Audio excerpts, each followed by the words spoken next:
Capítulo 8. Organização de serviços.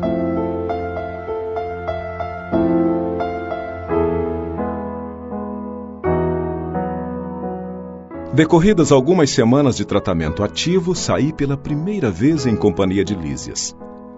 Impressionou-me o espetáculo das ruas. Vastas avenidas enfeitadas de árvores frondosas. Ar puro, atmosfera de profunda tranquilidade espiritual. Não havia, porém, qualquer sinal de inércia ou de ociosidade, porque as vias públicas estavam repletas. Entidades numerosas iam e vinham. Algumas pareciam situar a mente em lugares distantes, mas outras me dirigiam olhares acolhedores. Incumbia-se o companheiro de orientar-me em face das surpresas que surgiam ininterruptas. Percebendo minhas íntimas conjecturas, esclareceu solícito. Estamos no local do Ministério do Auxílio. Tudo o que vemos, edifícios, casas residenciais, representa instituições e abrigos adequados à tarefa de nossa jurisdição. Orientadores, operários e outros serviçais da missão residem aqui. Nesta zona atendem-se a doentes, ouvem-se rogativas, selecionam-se preces, preparam-se reencarnações terrenas, organizam-se turmas de socorro aos habitantes do umbral ou aos que choram na terra. Estudam-se soluções para todos os processos que se prendem ao sofrimento.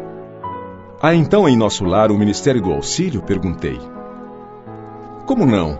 Nossos serviços são distribuídos numa organização que se aperfeiçoa dia a dia sob a orientação dos que nos presidem os destinos. Fixando em mim os olhos lúcidos, prosseguiu. Não tem visto nos atos da prece nosso governador espiritual cercado de 72 colaboradores? Pois são os ministros de nosso lar. A colônia, que é essencialmente de trabalho e realização, divide-se em 6 ministérios, orientados cada qual por 12 ministros.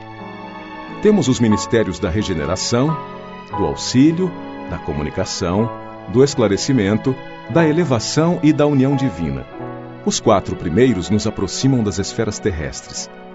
Os 2 últimos nos ligam ao plano superior, visto que a nossa cidade espiritual é zona de transição. Os serviços mais grosseiros localizam-se no Ministério da Regeneração. Os mais sublimes, no da União Divina. Clarencio, o nosso chefe amigo, é um dos ministros do auxílio.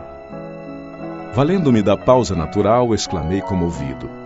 Oh, nunca imaginei a possibilidade de organizações tão completas depois da morte do corpo físico.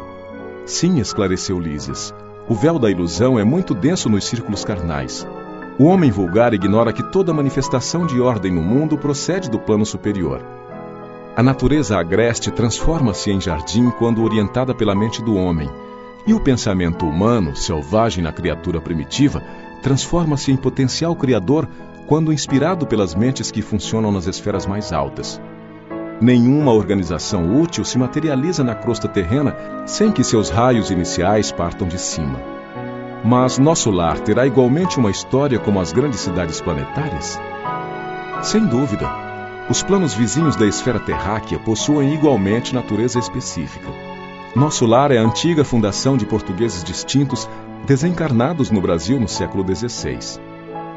A princípio, enorme e exaustiva foi a luta, segundo consta em nossos arquivos no Ministério do Esclarecimento. Há substâncias ásperas nas zonas invisíveis à Terra, tal como nas regiões que se caracterizam pela matéria grosseira. Aqui também existem enormes extensões de potencial inferior, como há no planeta grandes tratos de natureza rude e incivilizada. Os trabalhos primordiais foram desanimadores mesmo para os espíritos fortes. Onde se congregam hoje vibrações delicadas e nobres, edifícios de fino lavor, misturavam-se as notas primitivas dos silvícolas do país e as construções infantis de suas mentes rudimentares. Os fundadores não desanimaram, porém.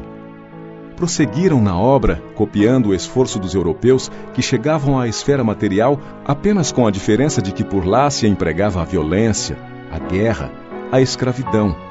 E aqui o serviço perseverante, a solidariedade fraterna, o amor espiritual. A essa altura atingíramos uma praça de maravilhosos contornos, ostentando extensos jardins. No centro da praça erguia-se um palácio de magnificente beleza, encabeçado de torres soberanas que se perdiam no céu. Os fundadores da colônia começaram o esforço partindo daqui, onde se localiza a governadoria, disse o visitador. Apontando o palácio, continuou. Temos nesta praça o ponto de convergência dos 6 ministérios a que me referi. Todos começam da governadoria, estendendo-se em forma triangular.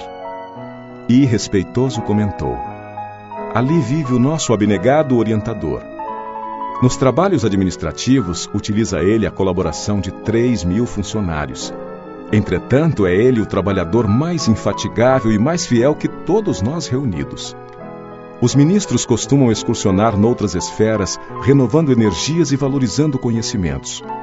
Nós outros gozamos entretenimentos habituais, mas o governador nunca dispõe de tempo para isso.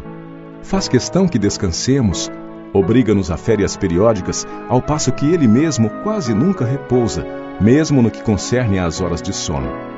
Parece-me que a glória dele é o serviço perene. Basta lembrar que estou aqui há 40 anos e, com exceção das assembleias referentes às preces coletivas, raramente o tenho visto em festividades públicas. Seu pensamento, porém, abrange todos os círculos de serviço. Sua assistência carinhosa a tudo e a todos atinge. Depois de longa pausa, o enfermeiro amigo acentuou. Não faz muito comemorou-se o 114º aniversário da sua magnânima direção. Calara-se Lísias, evidenciando comovida reverência, enquanto eu a seu lado contemplava, respeitoso e embevecido, as torres maravilhosas que pareciam cindir o firmamento.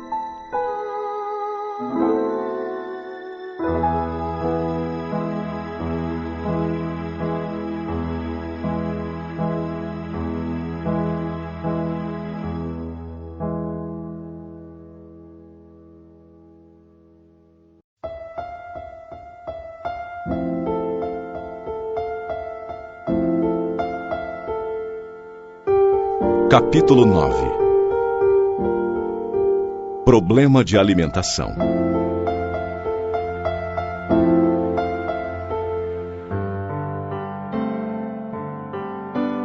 Enlevado na visão dos jardins prodigiosos, pedi ao dedicado enfermeiro para descansar alguns minutos num banco próximo. Lísias anuiu de bom grado. Agradável sensação de paz me felicitava o espírito.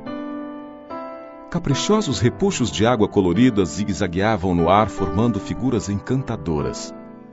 Quem observa esta colmeia imensa de serviço, ponderei, é induzido a examinar numerosos problemas. E o abastecimento? Não tenho notícia de um Ministério da Economia. Antigamente, explicou o paciente interlocutor, os serviços dessa natureza assumiam feição mais destacada. Deliberou, porém, o atual governador atenuar todas as expressões de vida que nos recordassem os fenômenos puramente materiais. As atividades de abastecimento ficaram assim reduzidas a simples serviço de distribuição sob o controle direto da governadoria. Aliás, a providência constitui medidas das mais benéficas. Rezam os anais que a colônia há um século lutava com extremas dificuldades para adaptar os habitantes às leis da simplicidade. Muitos recém-chegados ao nosso lar duplicavam exigências. Queriam mesas lautas, bebidas excitantes, dilatando velhos vícios terrenos. Apenas o Ministério da União Divina ficou imune de tais abusos pelas características que lhe são próprias. No entanto, os demais viviam sobrecarregados de angustiosos problemas dessa ordem. O governador atual, todavia, não poupou esforços.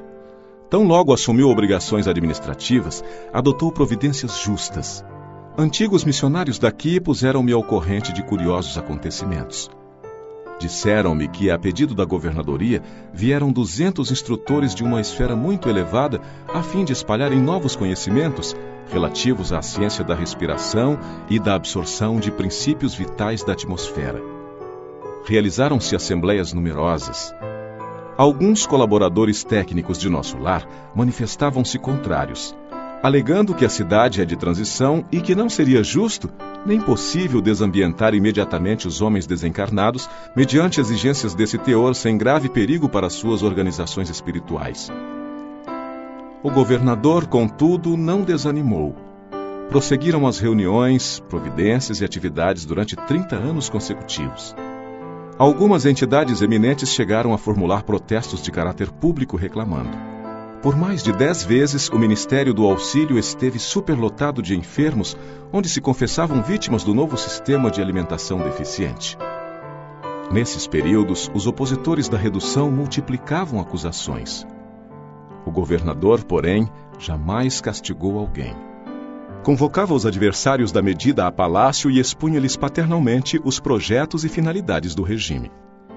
Destacava a superioridade dos métodos de espiritualização, facilitava aos mais rebeldes inimigos do novo processo variadas excursões de estudo em planos mais elevados que o nosso, ganhando assim maior número de adeptos. Ante pausa mais longa, reclamei interessado: continue, por favor, meu caro Lísias. Como terminou a luta edificante? Depois de 21 anos de perseverantes demonstrações por parte da governadoria, aderiu o Ministério da Elevação, passando a abastecer-se apenas do indispensável. O mesmo não aconteceu com o Ministério do Esclarecimento, que demorou muito a assumir compromisso em vista dos numerosos espíritos dedicados às ciências matemáticas que ali trabalham. Eram eles os mais teimosos adversários. Mecanizados nos processos de proteínas e carboidratos, imprescindíveis aos veículos físicos, não cediam terreno nas concepções correspondentes daqui. Semanalmente, enviavam ao governador longas observações e advertências, repletas de análises e numerações, atingindo por vezes a imprudência. O velho governante, contudo, nunca agiu por si só. Requisitou a assistência de nobres mentores que nos orientam através do Ministério da União Divina e jamais deixou o menor boletim de esclarecimento sem exame minucioso. Enquanto argumentavam os cientistas e a governadoria contemporizava, formaram-se perigosos distúrbios no antigo Departamento de Regeneração, hoje transformado em Ministério. Encorajados pela rebeldia dos cooperadores do esclarecimento, os espíritos menos elevados que ali se recolhiam entregaram-se a condenáveis manifestações. Tudo isso provocou enormes cisões nos órgãos coletivos de nosso lar, dando ensejo a perigoso assalto das multidões obscuras do umbral que tentaram invadir a cidade, aproveitando brechas nos serviços de regeneração, onde grande número de colaboradores entretinha certo intercâmbio clandestino em virtude dos vícios de alimentação. Dado o alarme, o governador não se perturbou. Terríveis ameaças pairavam sobre todos. Ele, porém, solicitou audiência ao Ministério da União Divina e, depois de ouvir o nosso mais alto conselho, mandou fechar provisoriamente o Ministério da Comunicação. Determinou funcionassem todos os calabouços da regeneração para isolamento dos recalcitrantes. Advertiu o Ministério do Esclarecimento, cujas impertinências suportou mais de 30 anos consecutivos. Proibiu temporariamente os auxílios às regiões inferiores e, pela primeira vez na sua administração, mandou ligar as baterias elétricas das muralhas da cidade para a emissão de dardos magnéticos a serviço da defesa comum. Não houve combate nem ofensiva da colônia, mas resistência resoluta. Por mais de 6 meses, os serviços de alimentação em nosso lar foram reduzidos à inalação de princípios vitais da atmosfera através da respiração e água misturada a elementos solares elétricos e magnéticos. A colônia ficou então sabendo o que vem a ser a indignação do espírito manso e justo. Findo o período mais agudo, a governadoria estava vitoriosa. O próprio Ministério do Esclarecimento reconheceu o erro e cooperou nos trabalhos de reajustamento. Houve nesse comenos regozijo público, e dizem que, em meio da alegria geral, o governador chorou sensibilizado, declarando que a compreensão geral constituía o verdadeiro prêmio ao seu coração. A cidade voltou ao movimento normal. O antigo Departamento da Regeneração foi convertido em Ministério. Desde então, só existe maior suprimento de substâncias alimentícias que lembram a terra nos Ministérios da Regeneração e do Auxílio, onde há sempre grande número de necessitados. Nos demais há somente o indispensável, isto é, todo o serviço de alimentação obedece à inexcedível sobriedade. Presentemente, todos reconhecem que a suposta impertinência do governador representou medida de elevado alcance para nossa libertação espiritual. Reduziu-se a expressão física e surgiu maravilhoso coeficiente de espiritualidade. Lísias silenciou e eu me entreguei a profundos pensamentos sobre a grande lição.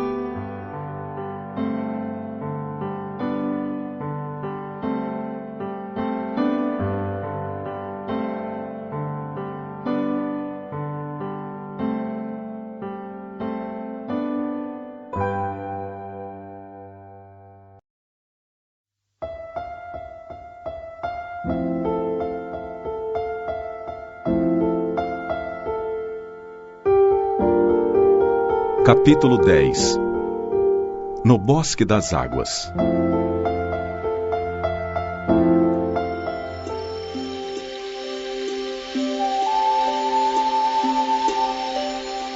Dado o meu interesse crescente pelos processos de alimentação, Lísias convidou. Vamos ao grande reservatório da colônia. Lá observará coisas interessantes. Verá que a água é quase tudo em nossa estância de transição. Curiosíssimo, acompanhei o enfermeiro sem vacilar. Chegados a extenso ângulo da praça, o generoso amigo acrescentou: esperemos o aeróbus.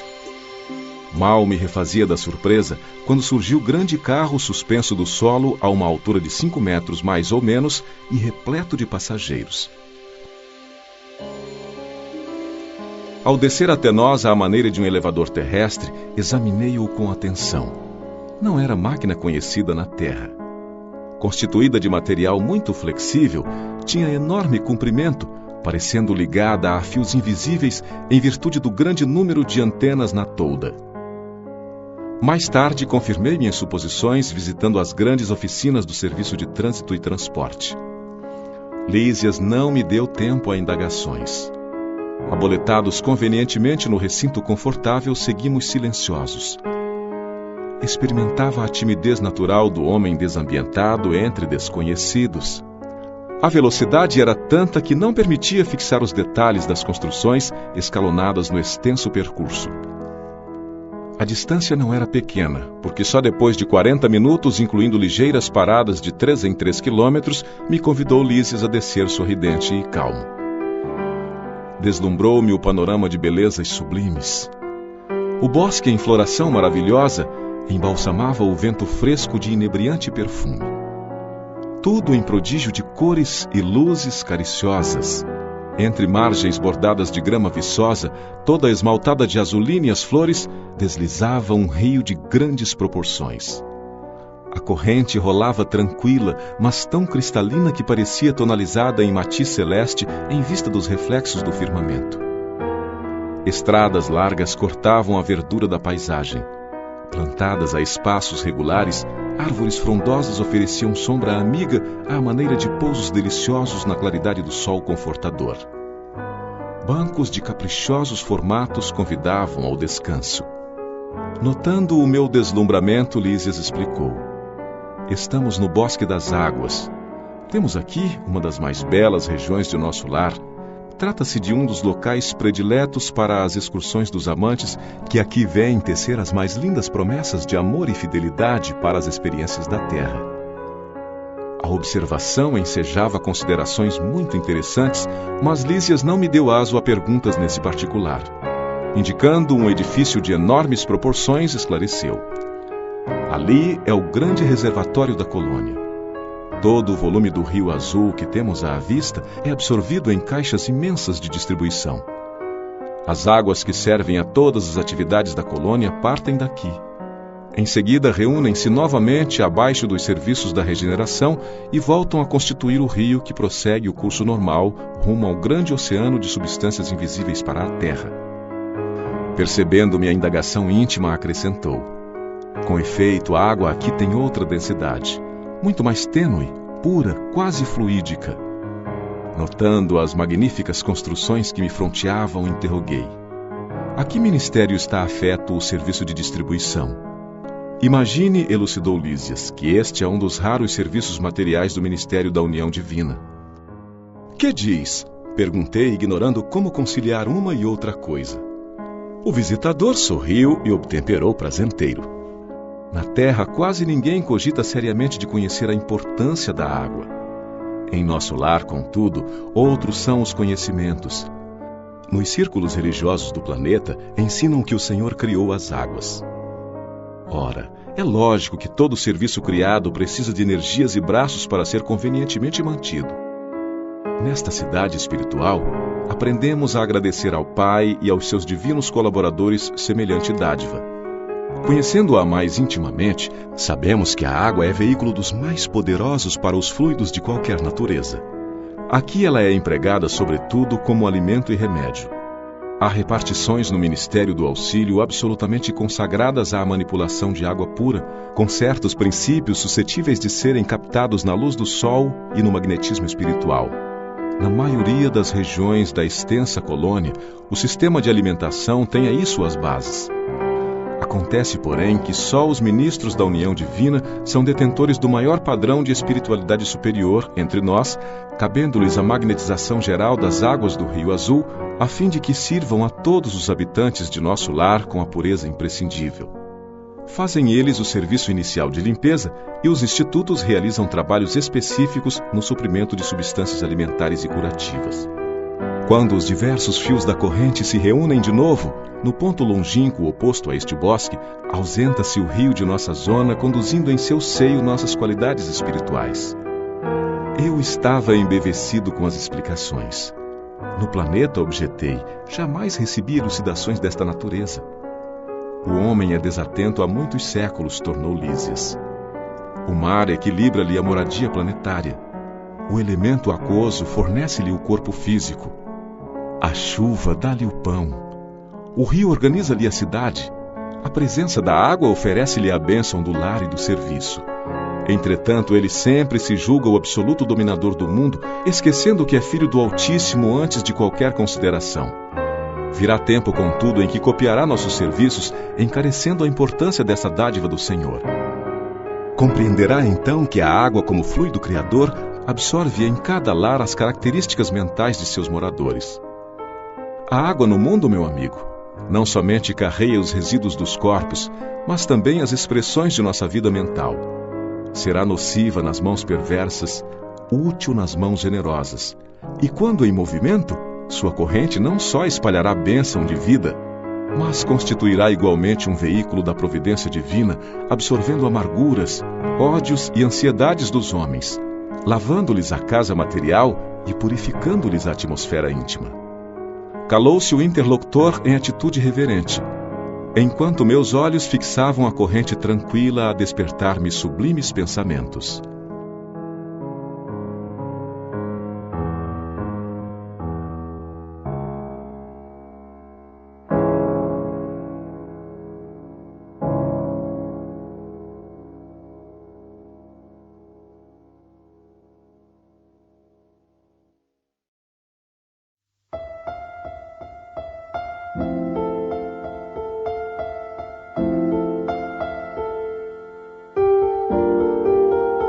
Capítulo 11. Notícias do plano.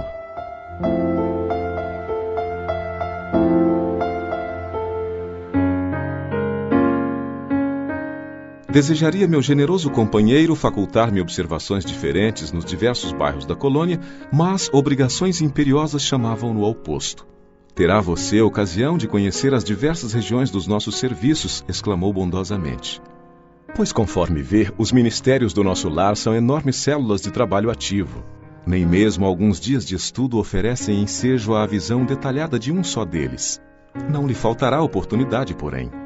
Ainda que me não seja possível acompanhá-lo, Clarencio tem poderes para obter-lhe ingresso fácil em qualquer dependência.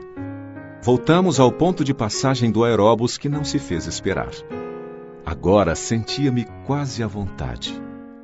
A presença de muitos passageiros não me constrangia. A experiência anterior fizera-me benefícios enormes.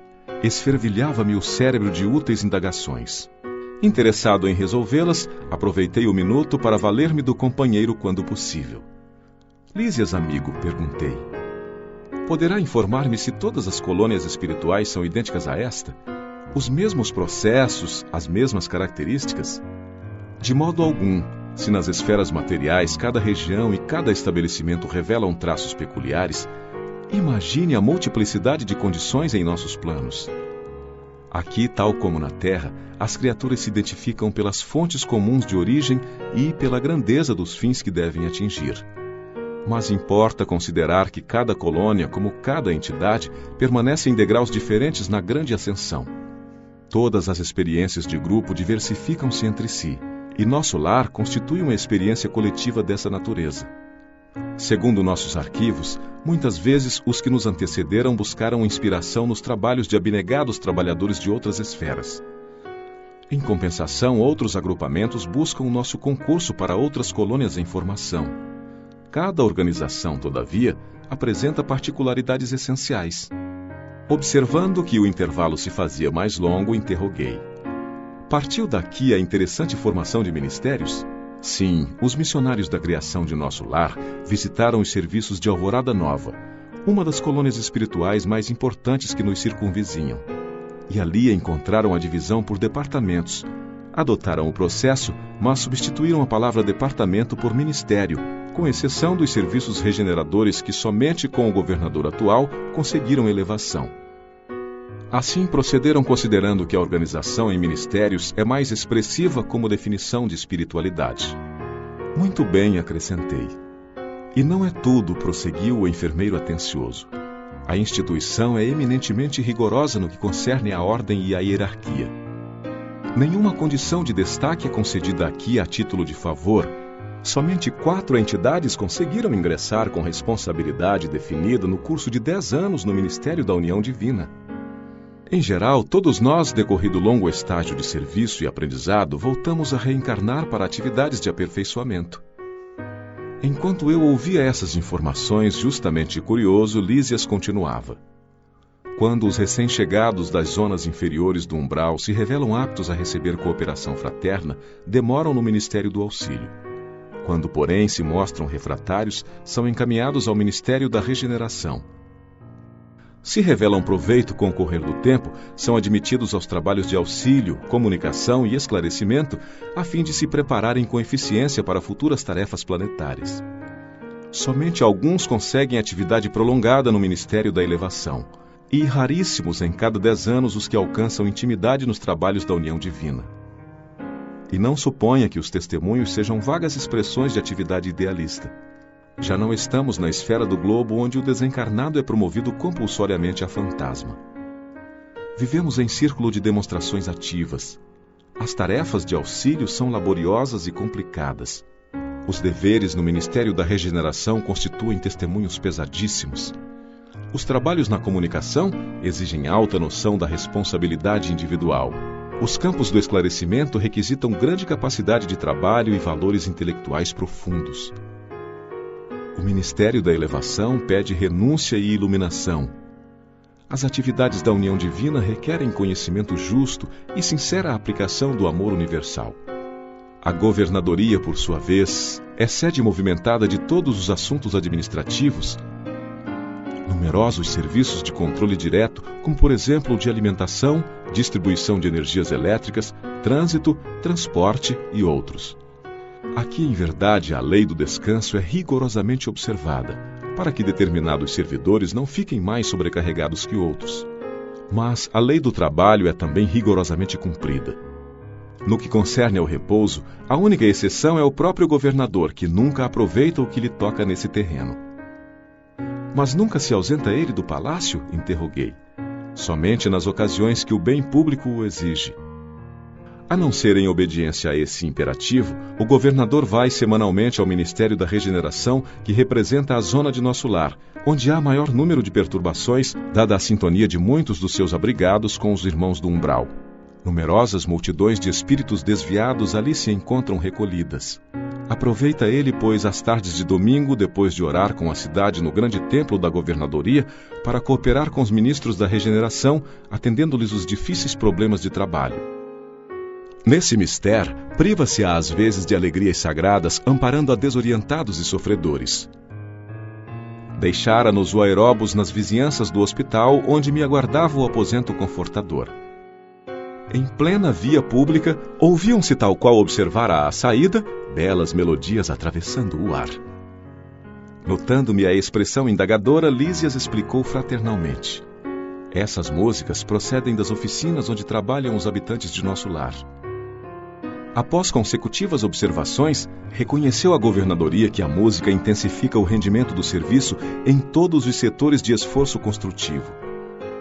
Desde então, ninguém trabalha em nosso lar sem esse estímulo de alegria. Nesse ínterim, porém, chegáramos à portaria. Atencioso enfermeiro adiantou-se e notificou. Irmão Lísias, chamam-no ao pavilhão da direita para serviço urgente. O companheiro afastou-se calmo enquanto eu me recolhia ao aposento particular repleto de indagações íntimas.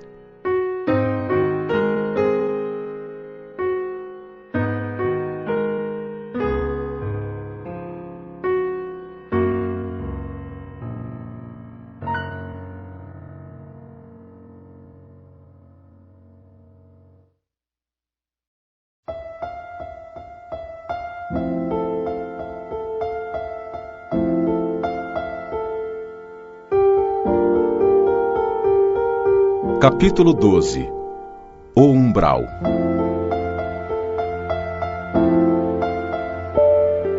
Após receber tão valiosas elucidações, aguçava-se-me o desejo de intensificar a aquisição de conhecimentos relativos a diversos problemas que a palavra de Lísias sugeria. As referências a espíritos do umbral mordiam-me a curiosidade. A ausência de preparação religiosa no mundo dá motivo a dolorosas perturbações. Que seria o umbral? Conhecia apenas a ideia do inferno e do purgatório, através dos sermões ouvidos nas cerimônias católico-romanas a que assistira, obedecendo a preceitos protocolares. Desse umbral, porém, nunca tivera notícias. Ao primeiro encontro com o generoso visitador, minhas perguntas não se fizeram esperar.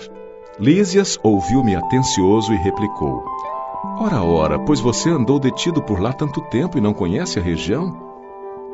Recordei os sofrimentos passados, experimentando arrepios de horror. O umbral, continuou ele solícito, começa na crosta terrestre. É a zona obscura de quantos no mundo não se resolveram a atravessar as portas dos deveres sagrados a fim de cumpri-los, demorando-se no vale da indecisão ou no pântano dos erros numerosos. Quando o espírito reencarna, promete cumprir o programa de serviços do Pai. Entretanto, ao recapitular experiências no planeta, é muito difícil fazê-lo para só procurar o que lhe satisfaça ao egoísmo. Assim é que mantidos são o mesmo ódio aos adversários e a mesma paixão pelos amigos. Mas nem o ódio é justiça, nem a paixão é amor. Tudo o que excede sem aproveitamento prejudica a economia da vida. Pois bem, todas as multidões de desequilibrados permanecem nas regiões nevoentas que se seguem aos fluidos carnais. O dever cumprido é uma porta que atravessamos no infinito rumo ao continente sagrado da união com o Senhor. É natural, portanto, que o homem esquivo à obrigação justa tenha essa bênção indefinidamente adiada. Notando-me a dificuldade para apreender todo o conteúdo do ensinamento com vistas à minha quase total ignorância dos princípios espirituais, Lísias procurou tornar a lição mais clara.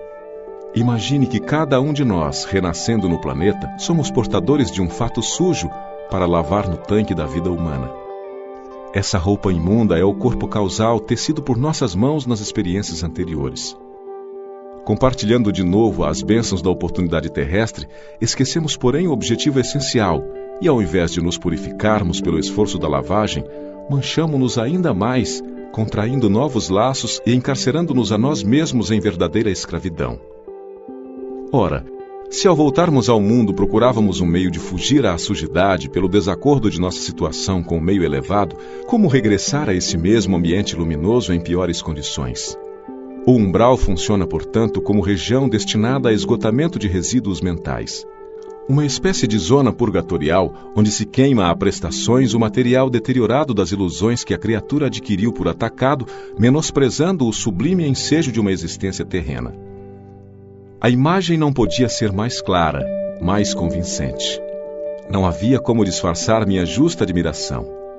Compreendendo o efeito benéfico que me traziam aqueles esclarecimentos, Lísias continuou: O umbral é região de profundo interesse para quem esteja na Terra. Concentra-se aí tudo o que não tem finalidade para a vida superior. E note você que a providência divina agiu sabiamente, permitindo-se criar-se tal departamento em torno do planeta.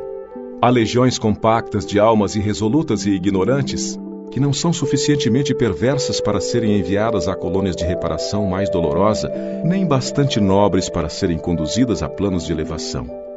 Representam fileiras de habitantes do umbral, companheiros imediatos dos homens encarnados, separados deles apenas por leis vibratórias.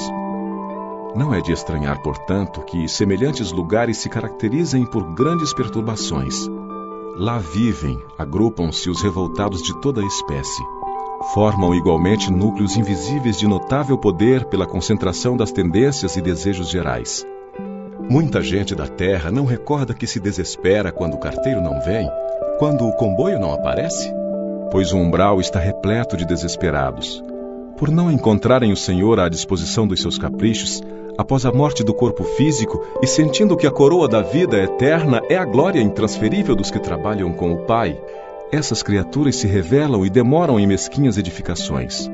Nosso lar tem uma sociedade espiritual, mas esses núcleos possuem infelizes, malfeitores e vagabundos de várias categorias.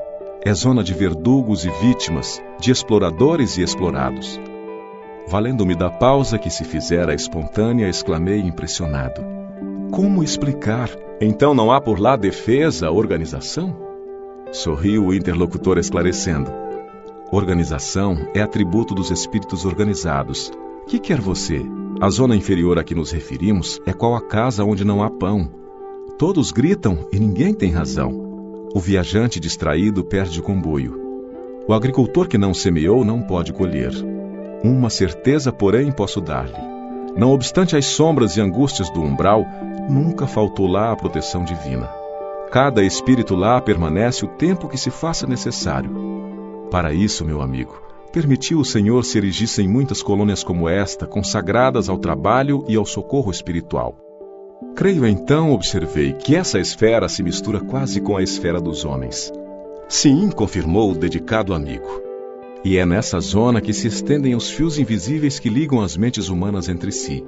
O plano está repleto de desencarnados e de formas pensamento dos encarnados, porque em verdade todo espírito, esteja onde estiver, é um núcleo irradiante de forças que criam, transformam ou destroem, exteriorizadas em vibrações que a ciência terrestre presentemente não pode compreender.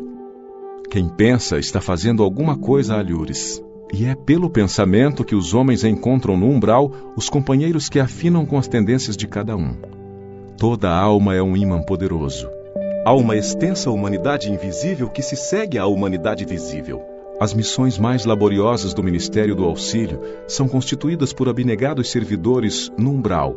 Porque se a tarefa dos bombeiros nas grandes cidades terrenas é difícil, pelas labaredas e ondas de fumo que os defrontam, os missionários do umbral encontram fluidos pesadíssimos emitidos sem cessar por milhares de mentes desequilibradas na prática do mal ou terrivelmente flageladas nos sofrimentos retificadores.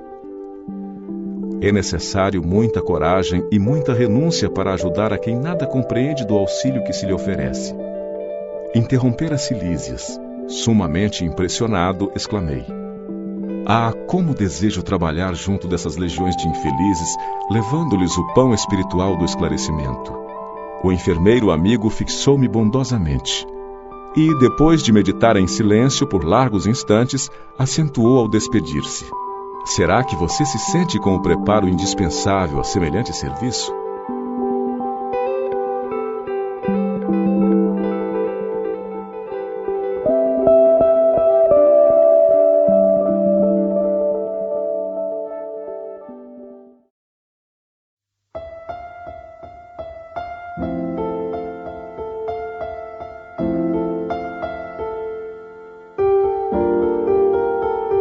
Capítulo 13. No gabinete do ministro.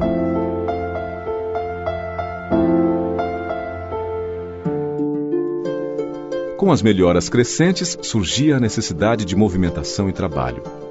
Decorrido tanto tempo, esgotados anos difíceis de luta, volvia-me o interesse pelos afazeres que enchem o dia útil de todo homem normal no mundo. Incontestável que havia perdido excelentes oportunidades na terra, que muitas falhas me assinalavam o caminho. Agora, porém, recordava os 15 anos de clínica, sentindo um certo vazio no coração. Identificava-me a mim mesmo como vigoroso agricultor em pleno campo, de mãos atadas e impossibilitado de atacar o trabalho. Cercado de enfermos, não podia aproximar-me como noutros tempos, reunindo em mim o amigo, o médico e o pesquisador. Ouvindo gemidos incessantes nos apartamentos contíguos, não me era lícita nem mesmo a função de enfermeiro e colaborador nos casos de socorro urgente. Claro que não me faltava desejo. Minha posição ali, contudo, era assaz humilde para me atrever. Os médicos espirituais eram detentores de técnica diferente. No planeta, Sabia que meu direito de intervir começava nos livros conhecidos e nos títulos conquistados. Mas, naquele ambiente novo, a medicina começava no coração, exteriorizando-se em amor e cuidado fraternal. Qualquer enfermeiro dos mais simples em nosso lar tinha conhecimentos e possibilidades muito superiores à minha ciência. Inexequível, portanto, qualquer tentativa de trabalho espontâneo, por constituir, a meu ver, invasão de seara alheia. No apuro de tais dificuldades, Lísias era o amigo indicado às minhas confidências de irmão. Interpelado, esclareceu. Por que não pedir o socorro de Clarencio? Atendê-lo-á, por certo. Peça-lhe conselhos. Ele pergunta sempre por sua pessoa e tudo fará a seu favor. Animou-me grande esperança. Consultaria o ministro do auxílio. Iniciando, contudo, as providências, fui informado de que o generoso benfeitor somente poderia atender na manhã seguinte no gabinete particular. Esperei ansioso o momento oportuno. No dia imediato, muito cedo, procurei o local indicado. Qual não foi, porém, minha surpresa vendo que 3 pessoas lá estavam aguardando Clarencio em identidade de circunstâncias. O delicado ministro do auxílio chegara muito antes de nós e atendia a assuntos mais importantes que a recepção de visitas e solicitações. Terminado o serviço urgente, começou a chamar-nos 2 a 2. Impressionou-me tal processo de audiência. Soube, porém, mais tarde que ele aproveitava esse método para que os pareceres fornecidos a qualquer interessado servissem igualmente a outros, assim atendendo a necessidades de ordem geral, ganhando tempo e proveito. Decorridos muitos minutos, chegou-me a vez. Penetrei no gabinete em companhia de uma senhora idosa que seria ouvida em primeiro lugar por ordem de precedência. O ministro recebeu-nos cordial, deixando-nos à vontade para discorrer. Nobre Clarencio, começou a companheira desconhecida, venho pedir seus bons ofícios a favor de meus 2 filhos. Já não tolero tantas saudades e estou informada de que ambos vivem exaustos e sobrecarregados de infortúnios no ambiente terrestre. Reconheço que os desígnios do Pai são justos e amorosos. No entanto, sou mãe, não consigo subtrair-me ao peso da angústia. E a pobre criatura se desfez ali mesmo em copioso pranto. O ministro, dirigindo-lhe um olhar de fraternidade, embora conservando intacta a energia pessoal, respondeu bondoso. Mas, se a irmã reconhece que os desígnios do Pai são justos e santos, que me cabe fazer? Desejava, replicou aflita, que me concedesse recursos para protegê-los eu mesma nas esferas do globo. Minha amiga, disse o benfeitor amorável, só no espírito de humildade e de trabalho é possível a nós outros proteger alguém. Que me diz de um pai terrestre que desejasse ajudar os filhinhos, mantendo-se em absoluta quietação no conforto do lar? O pai criou o serviço e a cooperação como leis que ninguém pode trair sem prejuízo próprio. Nada lhe diz a consciência neste sentido? Quantos bônus ora poderá apresentar em benefício de sua pretensão? A interpelada respondeu hesitante. 304. É de lamentar, elucidou Clarencio sorrindo. Pois aqui se hospeda há mais de 6 anos e apenas deu à colônia até hoje 304 horas de trabalho. Entretanto, logo que se restabeleceu das lutas sofridas em região inferior, ofereci-lhe atividade louvável na turma de vigilância do Ministério da Comunicação. Mas aquilo por lá era serviço intolerável, atalhou a interlocutora. Uma luta incessante contra entidades malfazejas. Era natural que não me adaptasse. Clarencio continuou imperturbável.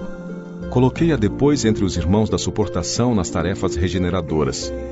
Pior, exclamou a senhora, aqueles apartamentos andam repletos de pessoas imundas, palavrões, indecências, miséria. Reconhecendo suas dificuldades, esclareceu o ministro, enviei-a a cooperar na enfermagem dos perturbados. Mas quem os tolerará senão os santos? Inquiriu a pedinte rebelde. Fiz o possível. Entretanto, aquela multidão de almas desviadas assombra a qualquer. Não ficaram aí meus esforços, replicou o benfeitor sem se perturbar. Localizei-a nos gabinetes de investigações e pesquisas do Ministério do Esclarecimento e, contudo, talvez enfadada com as minhas providências, a irmã se recolheu deliberadamente aos campos de repouso. Era também impossível continuar ali, disse a impertinente. Só encontrei experiências exaustivas, fluidos estranhos, chefes ásperos. Pois note, minha amiga, esclareceu o devotado e seguro orientador. O trabalho e a humildade são as duas margens do caminho do auxílio. Para ajudarmos alguém, precisamos de irmãos que se façam cooperadores, amigos, protetores e servos nossos. Antes de amparar os que amamos, é indispensável estabelecer correntes de simpatia. Sem a cooperação é impossível atender com eficiência. O camponês que cultiva a terra alcança a gratidão dos que saboreiam os frutos. O operário que entende os chefes exigentes, executando-lhes as determinações, representa o sustentáculo do lar em que o Senhor o colocou. O servidor que obedece construindo conquista os superiores, companheiros interessados no serviço. E nenhum administrador intermediário poderá ser útil aos que ama se não souber servir e obedecer nobremente. Fira-se o coração, experimente-se a dificuldade, mas que saiba cada qual que o serviço útil pertence acima de tudo ao doador universal.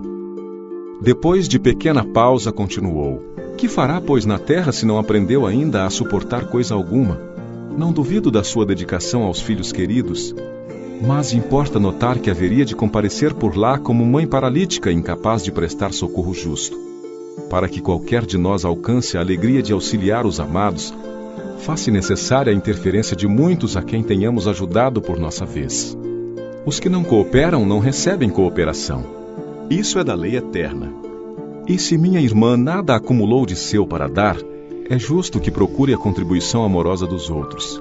Mas como receber a colaboração imprescindível se ainda não semeou nem mesmo a simples simpatia? Volte aos campos de repouso onde se abrigou ultimamente e reflita. Examinaremos depois o assunto com a devida atenção. Sentou-se a mãe inquieta, enxugando lágrimas copiosas. Em seguida, o ministro fitou-me compassivamente e falou: Aproxime-se, meu amigo. Levantei-me hesitante para conversar.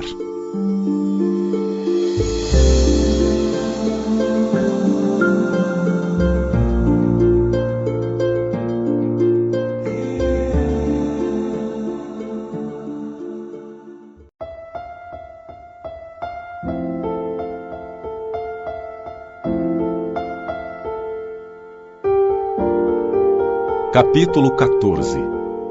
Elucidações de Clarencio.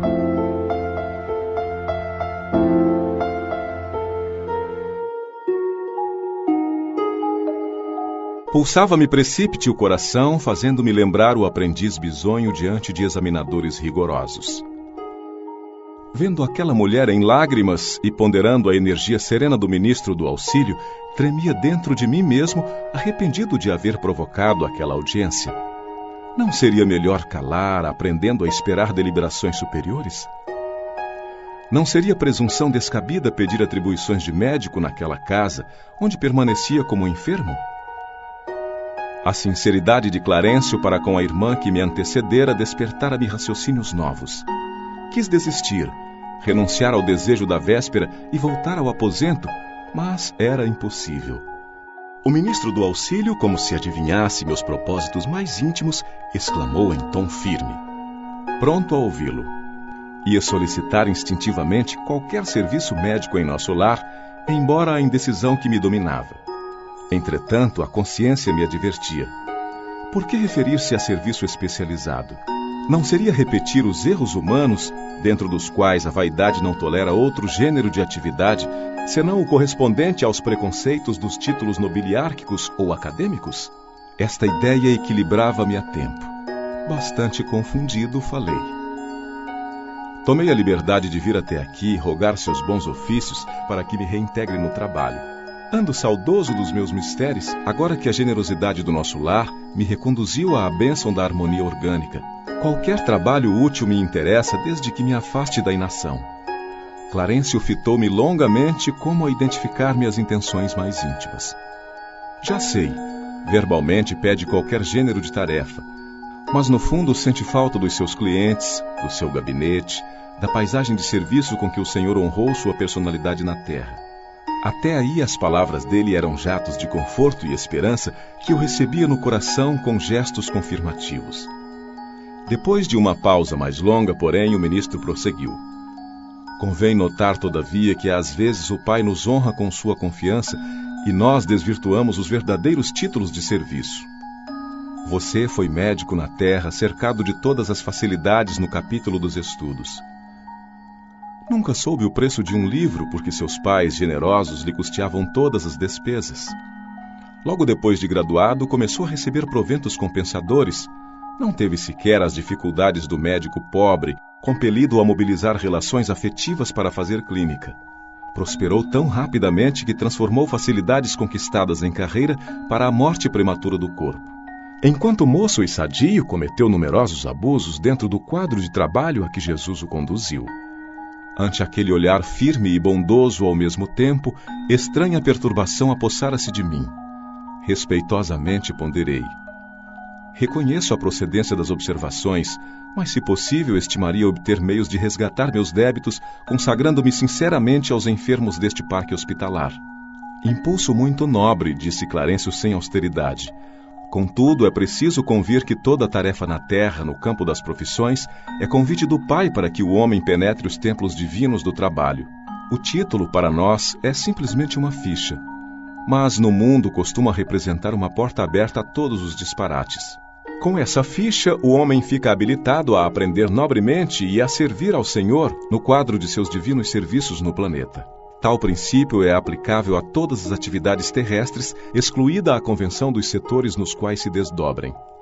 Meu irmão recebeu uma ficha de médico, penetrou o templo da medicina, mas sua ação lá dentro não se verificou em normas que me autorizem a endossar seus atuais desejos.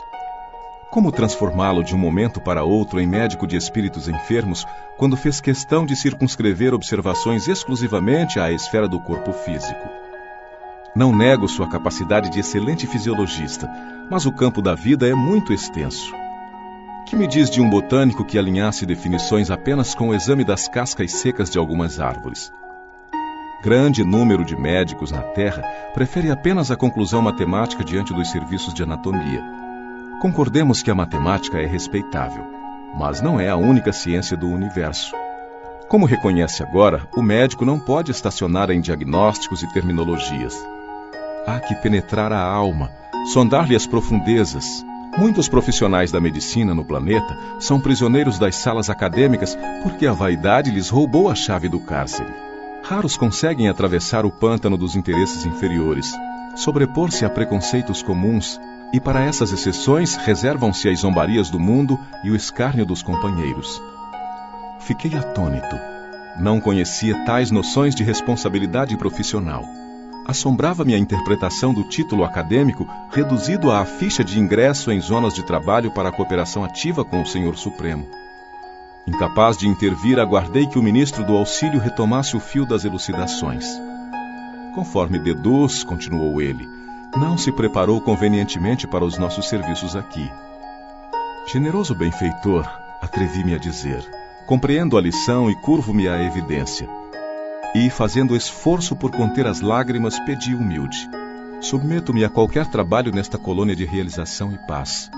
Com um profundo olhar de simpatia, respondeu. Meu amigo, não possuo apenas verdades amargas. Tenho igualmente a palavra de estímulo. Não pode ainda ser médico em nosso lar, mas poderá assumir o cargo de aprendiz oportunamente. Sua posição atual não é das melhores, entretanto é confortadora pelas intercessões chegadas ao Ministério do Auxílio a seu favor. Minha mãe? Perguntei, inebriado de alegria. Sim, esclareceu o ministro, sua mãe e outros amigos no coração dos quais você plantou a semente da simpatia. Logo após sua vinda, pedi ao Ministério do Esclarecimento providenciasse a obtenção de suas notas, que examinei atentamente. Muita imprevidência, numerosos abusos e muita irreflexão. Mas nos 15 anos de sua clínica, também proporcionou receituário gratuito a mais de 6.000 necessitados. Na maioria das vezes, praticou esses atos meritórios absolutamente por troça, mas presentemente pode verificar que, mesmo por troça, o verdadeiro bem espalha bênçãos em nossos caminhos. Desses beneficiados, 15 não o esqueceram e têm enviado até aqui veementes apelos a seu favor. Devo esclarecer, no entanto, que mesmo o bem que proporcionou aos indiferentes surge aqui a seu favor. Concluindo a sorrir as elucidações surpreendentes, Clarencio acentuou. Aprenderá lições novas em nosso lar e, depois de experiências úteis, cooperará eficientemente conosco, preparando-se para o futuro infinito. Sentia-me radiante. Pela primeira vez chorei de alegria na colônia. Oh, quem poderá entender na terra semelhante júbilo? Por vezes, é preciso se cale o coração no grandiloquente silêncio divino.